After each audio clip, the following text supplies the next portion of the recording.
MP by election के पहले mission उपचुनाव को लेकर बीजेपी और कांग्रेस की झंडा पॉलिटिक्स शुरू हो गई है। उपचुनाव वाली सीटों पर दोनों ही पार्टियों में झंडा लगाकर ताकत दिखाने की होड़ शुरू हो गई है। इसी पर देखिए हमारी एक खास रिपोर्ट, एमपी में झंडा पॉलिटिक्स।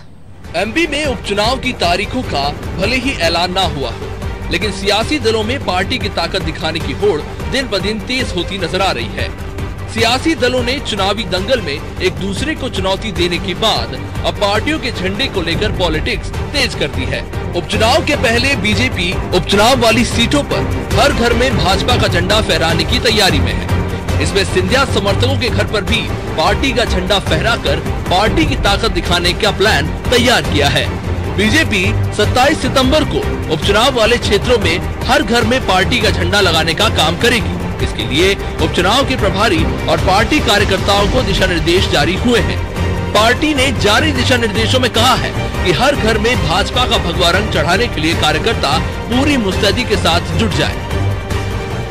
देखिए, चुनाव के समय ये स्वाभाविक रूप से होता है और सभी जो समर्थक हैं अपने अपने घरों पे झंडा लगाते हैं, तो इसमें कोई नई बात नहीं है। बीजेपी कार्यकर्ता चूंकि काम करने के मामले में आगे होते हैं, जनता के समर्थन की जहां तक बात है उसमें भारतीय जनता पार्टी आगे है, तो स्वाभाविक तौर पर लोगों के घरों में भाजपा के झंडे दिखेंगे। वही बीजेपी के झंडा अभियान पर कांग्रेस ने पलटवार करते हुए कहा है कि उपचुनाव में भाजपा का झंडा अभियान बेअसर साबित होगा। कांग्रेस पार्टी ने बहुत पहले से ही हर घर को कांग्रेसमय कर दिया है और लोगों ने खुद ही कांग्रेस का झंडा अपने घर पर लगाकर बीजेपी को जवाब देने का काम किया है। उपचुनाव में जनता बीजेपी के इस अभियान के पलट जवाब देने का काम करेगी। जब चुनाव आते हैं तो निश्चित तौर पर लोग अपने अपने झंडाओं को अपने अपने मकानों पर लगाने का ये कार्यकर्ताओं का उत्साह है। लोगों में एक जिज्ञासा रहती है कि हमारे मकान पे झंडा हो तो हम दूर से नजर आएंगे कि ये परिवार कांग्रेस या बीजेपी का है। लेकिन हमारे झंडे में भारतीय जनता पार्टी के झंडे में फर्क इतना है कि हमारा कार्यकर्ता अपने मकानों पे जो झंडा लगा रहा है वो स्वयं खरीद के स्वयं अपनी प्रेरणा से लगा रहा है।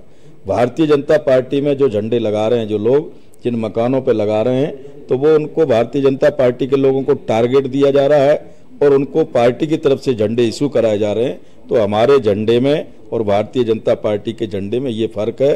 लेकिन झंडा एक हमारी पार्टी का सिंबल हो सकता है, लेकिन मैं ये बताना चाहता हूं कि ग्वालियर चंबल क्षेत्र में जो 16 सीटों पर चुनाव हो रहा है, वहां का मतदाता गद्दार, बेवफाई, धोखेबाजी को कभी बर्दाश्त नहीं करता है और इसके रिजल्ट आपको इस चुनाव में देखने को मिले। बहरहाल उपचुनाव से पहले सड़कों से लेकर लोगों के दिलो दिमाग में पार्टी की छवि को विकसित करने की कोशिश में लगे सियासी दल झंडा पॉलिटिक्स के जरिए एक दूसरे को करारा जवाब देने की कोशिश में जुटे हैं। लेकिन किसके घर पर किसका झंडा होता है और किसकी उंगली पर किस उम्मीदवार को जिताने का निशान, ये तो चुनाव परिणाम ही बताएंगे। आराध्य टीवी के लिए वैभव गुप्ता की रिपोर्ट।